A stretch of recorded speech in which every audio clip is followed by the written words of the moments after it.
Hello everyone, this is Boricua Binks and welcome back to Let's Play Ace Attorney Trials and Tribulations.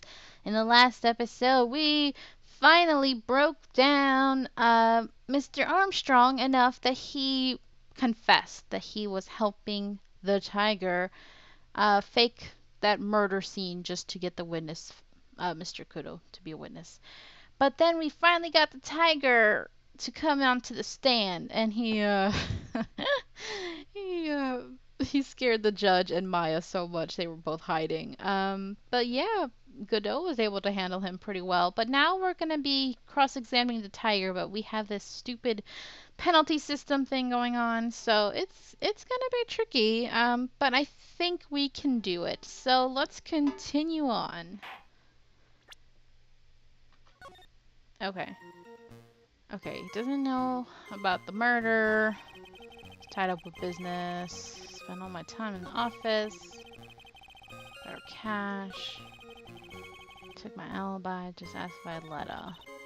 Just think, all you have to do is press him on something irrelevant and bam! $50,000. Get real, Maya. How about you pay back the money then? Your allowance should cover it. Hey, I'm no idiot, you know. Well, I'm certainly not the one who thought the $50,000 was free money.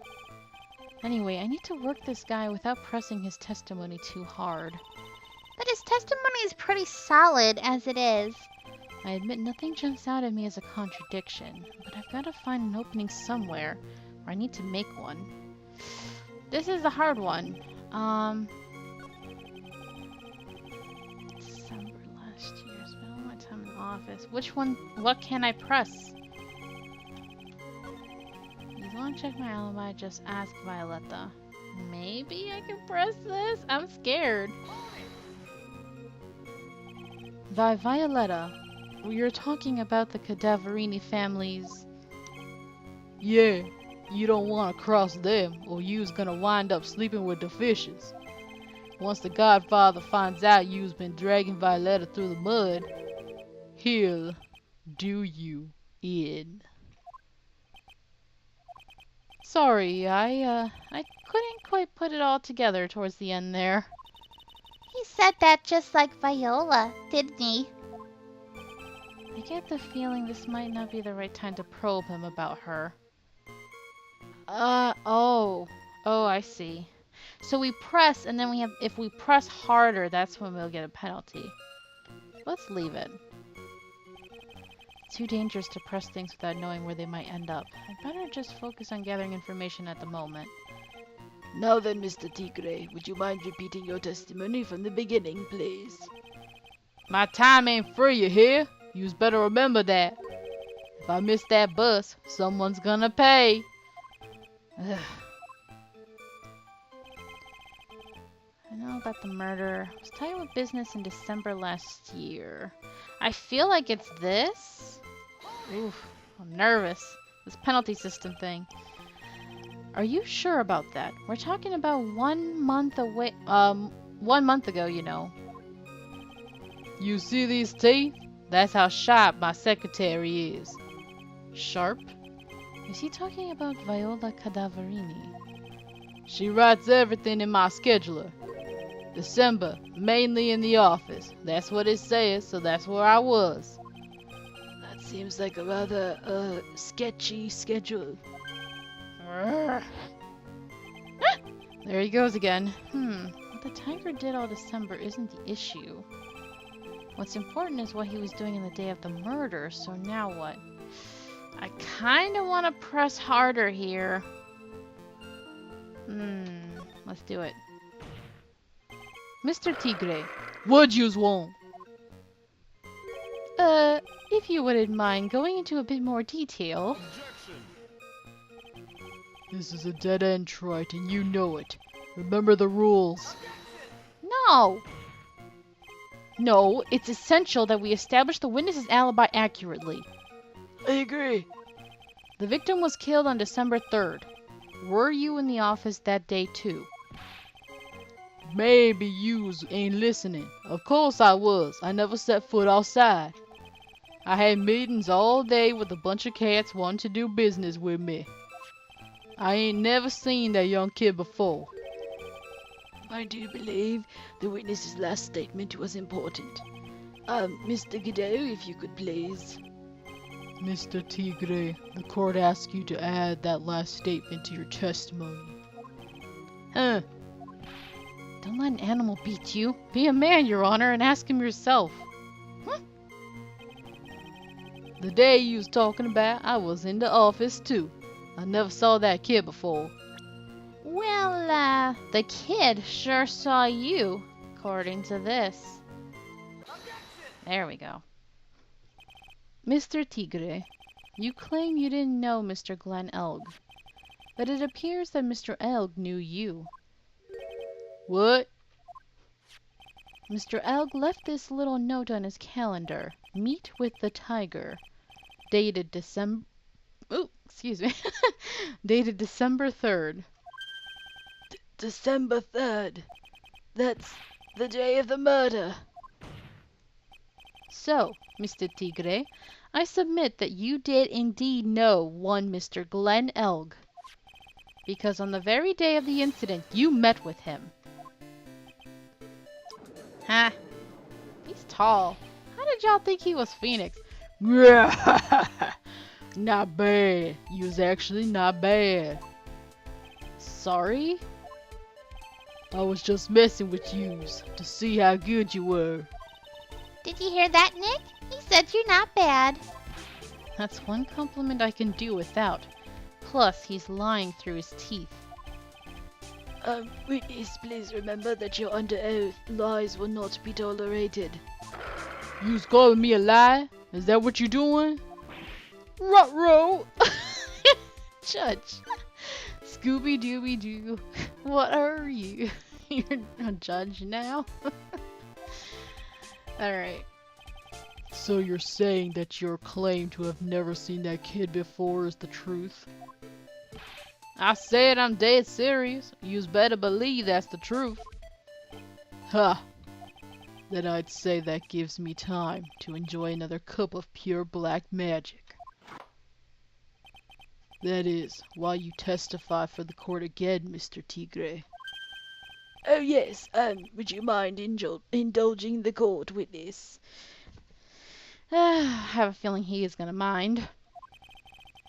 I never actually met the victim. That's got to be a lie right there. It's time I nailed this guy. Alright, let's hear this.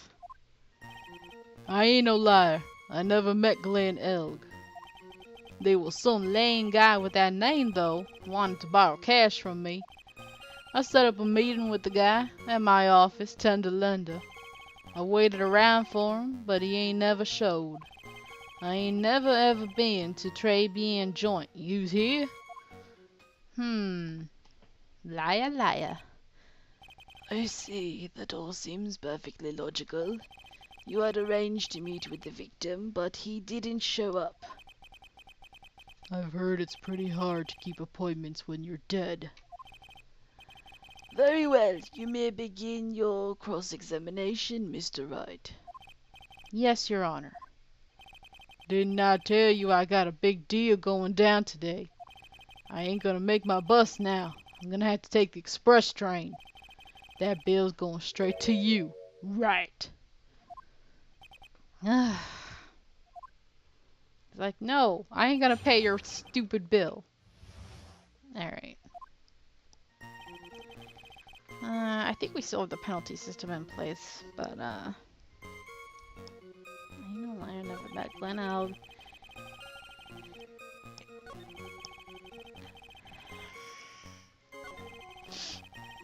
Never showed. Never been to Tribulations. Ah, we know this is a lie. Now, how do we... Can we just... Oh, where is it? Where is it? I'm thinking of, Aha! Mr. Tigre, is there something you'd like to tell the court about these matches? Matches? What you was talking about? We found them in your office at Tenderlunder. They're from that restaurant. What? if you've really never been to Tribulations before, what was a book of the restaurant's matches doing on your desk? You's been snooping around in my stuff now too, wise guy? What are you, my ball and chain? Ain't no bra controlling me. I'm just imagining like a stupid little sitcom now of it's the Tiger and Phoenix, and they're like a married couple, and he's like, oh, that's funny. I don't know. It would never work. They would never work at all. They look more like twins. We're twinsies, except one of us is orange. Alright. Order, order! Well, witness. I think it's time you started telling us the truth, don't you? Uh-oh. Sorry, I'm terribly sorry. Forgive me. I ain't no pussycat. I don't go back on what I said. But okay, I was at the joint that day. What? Well, listen good, alright? I might have been there, but I still never met that kid. Here we go.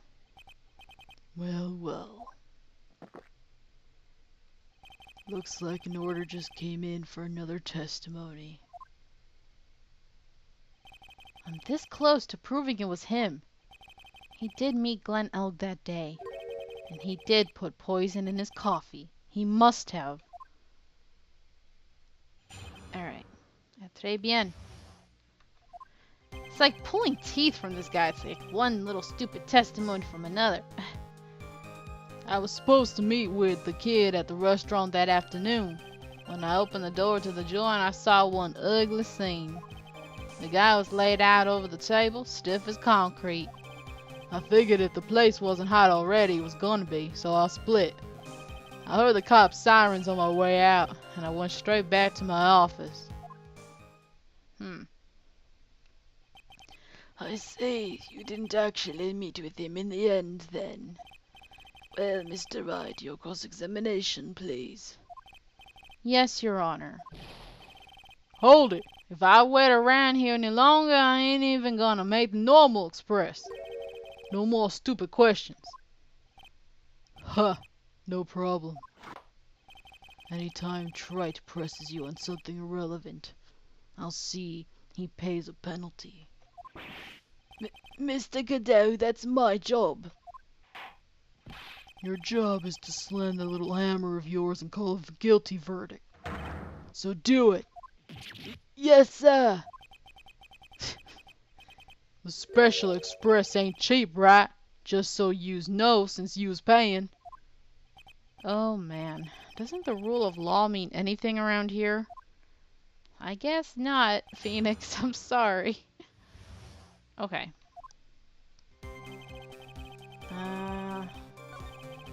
Open the door. Saw ugly scene. Stiff. It's gonna be so I split. Heard the cop sirens on my way out. Straight back to my office. Hold on.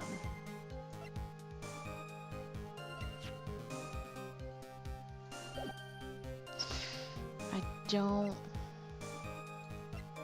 We are gonna have to press something. Well, Nick, what do you think? He's running out of ways to avoid the truth. I need to press him fast before he has time to think things through. I've got to come right back at him with a contradiction. Be careful what you press him on, though, or you'll get penalized, okay? Yeah, that's my concern. One ugly scene.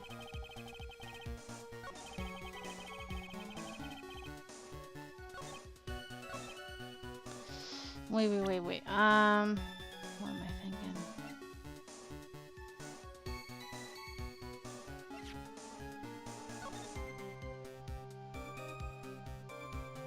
Ah. Here we go. You're something of a loan collecting pro, aren't you, Mr. Tigre? No one escapes the tiger's clutches. Well, I'm something of a lie detecting pro. And no one escapes the Phoenix's clutches. Nice! I think it's time we got something straight. What's this, Troit? A new line of irrelevant questioning? These are the floor plans of the crime scene. You say you were standing at the entrance, Mr. Tigre. From there, your field of vision would have covered an area something like this. Indeed, the witness would have had a clear view of the victim's seat. Isn't that what I just said? I saw the back of the kid's head. Unfortunately for you, that is not possible. If the court would think back, you'll remember that between each of the tables is a tall partition. Right, that's true. Now look at the plans again. The truth is painfully obvious. From the entrance, the field of vision of any customer walking in ends here. Ah, he's sweating. So, from the entrance of the Très Bien, you couldn't have seen the victim's seat. But you did see the victim that day because you met with him. Wrong. Have you forgotten the old man's testimony yesterday? The victim was alone at his table. Ah, shut up. But the defense just proved that point to be moot. The victim witnessed by Mr. Kudo was not Glen Elg, but a fake. What? In order to have Mr. Kudo falsely testify, the real killer poses the victim he had just killed and acted out a charade. That will do. This trial has gone on long enough without the obvious question being answered. Who exactly was this real killer who impersonated the victim? Uh-huh. You said the killer murdered Glen Elg, and then impersonated his victim in a performance for Victor Kudo. In that case, Mr. Wright revealed the identity of this criminal to the court. He's standing right in front of you, sir. Come on now. Obviously, the killer is Furio Tigre. No one else could have done it. What? Well, witness. Now that's cute. You think you can pin this on the tiger? Maybe yous don't understand. The tiger is king of the jungle. So I dares you to say it again. Come on, you got the guts? You can't threaten me, Mr. Tigre. It's the defense. Go ahead and tell the witness, Mr. Wright. Phoenix! Mr. Wright! Sounds to me like it must be you, old man. You's got guts, I'll give you that. Mr. Wright, do not leave me to handle this alone. Huh. Perhaps I can end this embarrassment. Mr. Godot. Let's just go back over Mr. Kudo's testimony one more time. The old man didn't see just the victim. Oh, no, no, no. Yes, about the serving girl. How many times we gotta see this? Was the victim he saw the real victim or not? That doesn't matter. The fact remains he saw the accused put the poison into the coffee. Yes, it was the waitress who poisoned the coffee. Phoenix, come on. Very impressive, Mr. Godot. Waiting for my absence to launch your attack. Huh. Found your pen at last, Mr. Troit. It was in my pocket. Phoenix. Ahem. But anyway, Mr. Kudo witnessed two people that day. He saw the victim, the supposed Mr. Glen Elg, and the waitress from behind. Yes, your point, Mr. Wright. I think the conclusion is obvious. If this Glen Elg was really the killer in disguise, then surely it's possible the waitress was also part of the show. What? You mean the waitress was an imposter as well? The defendant, Miss Bird, fell unconscious immediately after the incident, and someone used her fainting to hatch an elaborate plan to pin the murder on her. Who on earth was it? Who was this waitress that Mr. Kude witnessed? I think it's pretty obvious. She said she helped him, so good old Viola. Who is this woman? Her name is Viola Cadaverini. She's an employee of Tender Lender. You's making a big mistake. Do you know who Violetta's grandfather is? You better be going home in a armored truck tonight if you know what I mean. Oh dear. Stop shaking, Nick. Where was I? Yes, the defendant, Miss Bird, has stated the following.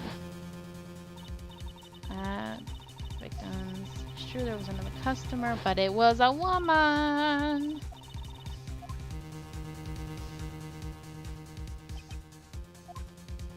There are just too many contradictions in this case. The second man at the victim's table, who nobody but Miss Bird seems to have seen.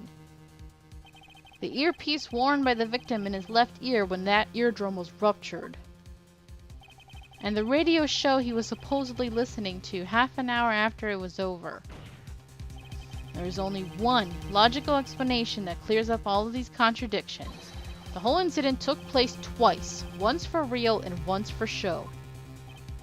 And Mr. Furio Tigre, the only person who could have committed the crime, was you. Actually, we're gonna end this episode right here, guys. Awkward moment, but yeah, I have to stop it right now. So thank you guys so very much for watching. I hope you're enjoying this. We are almost done. We're so close to penning this stupid guy. Oof, can't wait to get him. Alright, so thank you so much for watching. Hope you're enjoying this, and until next time, have a nice day. Bye!